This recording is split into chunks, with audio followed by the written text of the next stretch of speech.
No negotiations with Kremlin until Russia pays for war. Russians trying to circumvent Pokrovskoe and how North Korean military got drunk on New Year's Eve. The latest news next. No urban battle takes place in Pokrovskoe, the Donetsk region. Russian troops are attempting to circumvent the city. RBC Ukraine reports, citing the spokesperson of the Hортitsa Operational and Strategic Group of Troops, Viktor Trehubov. There are no urban battles in the city. The Russians have not reached the outskirts of the city. Still, they are trying to encircle it through neighboring settlements and villages, penetrating with various groups, accumulating forces idealo, and continuing to strike in such a way as to bypass the city. There is also active use of UAVs, and everything the Russians currently have is concentrated around Pokrovskoe. Regarding the potential semi-encirclement of Pokrovskoe from the south, the spokesperson noted that the city is fortified, so the Russians are not risking direct frontal assaults. At the same time, the enemy is engaged in urban battles on other fronts, particularly in Chasovy Yar and Kharkiv. According to Trehubov, the Russian army is trying to bypass Pokrovskoe and disrupt the infrastructure chains of Ukrainian defense forces. Russians continue to engage units of the Army of North Korea in combat operations in the Kursk region. On New Year's Eve, the North Korean soldiers got drunk, according to the Defense Intelligence of Ukraine. According to the Defense Intelligence of Ukraine, North Korea continues to suffer significant losses among its personnel. To replace the losses and strengthen their positions, Russian commanders are deploying new North Korean soldiers to the front line. On December 31st and January 1st, North Korean soldiers were moved to positions near the settlements of Fanaseyevka, Ulanok, Cherkasskaya, Konopelka. At the same time, lower-level commanders lie in their reports to the higher command about real losses among North Korean soldiers. The morale of the North Korean soldiers has fallen. They are constantly being treated with Russian army propaganda about the great importance of the North Korean army's participation in the war against Ukraine. On New Year's Eve, cases of alcohol abuse were recorded among North Korean soldiers, including those involved in combat operations.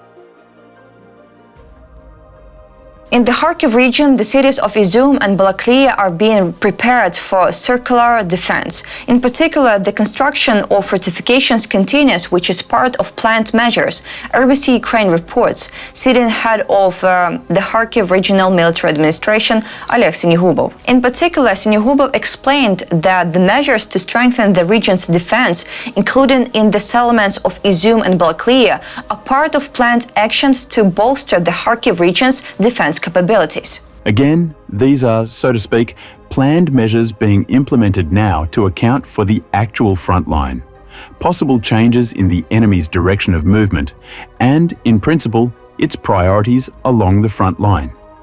Therefore, of course, the priority is the construction of fortifications and circular defense for the city of Balaklia and the city of Izium.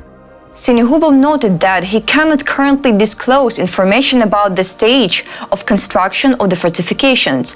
At the same time, he emphasized that the administration fulfills all the tasks assigned to it. The head of the Kharkiv Regional Military Administration also mentioned that part of the work is being carried out directly by military personnel.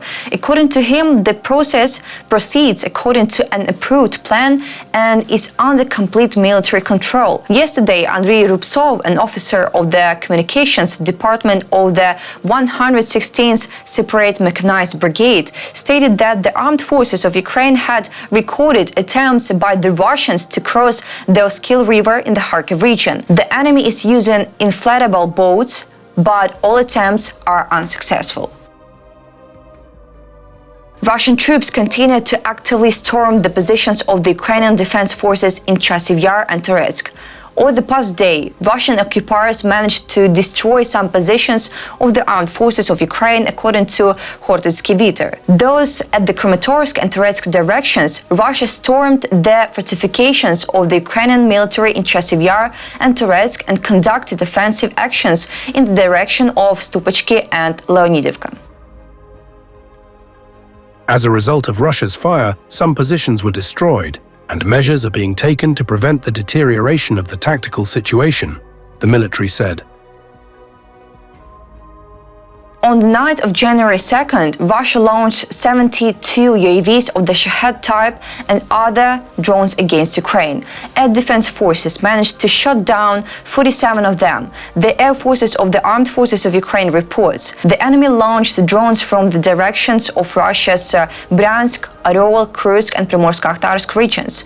The following were involved in repelling the attack: aviation, anti-aircraft missile troops, electronic warfare units, mobile fire groups of Ukraine's Air Force and Defense Forces. As of 8 a.m., 47 drones were confirmed downed in the Poltava, Sumy, Kharkiv, Kiev, Chernihiv and several other regions. Another 24 drones were lost, luckily without causing any adverse effects.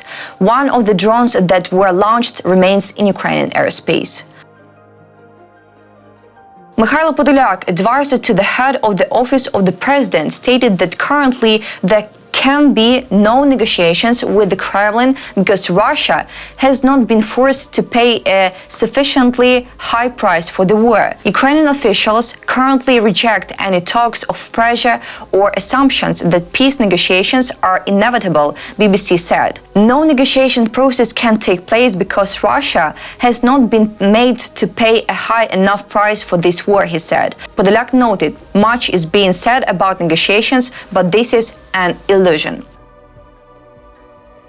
Saskia Esken, leader of the Social Democratic Party of Germany, has supported the continuation of telephone talks between Chancellor Olaf Scholz and Kremlin leader, terrorist dictator Vladimir Putin, reported by a statement by Esken, quoted by NTV. About details, Esken said that the talks between Scholz and Putin must be held again and again to find out what can be done to finally put an end to the killings and death. However, for the time being, Esken does not believe that a face-to-face meeting between Putin and Scholz is appropriate.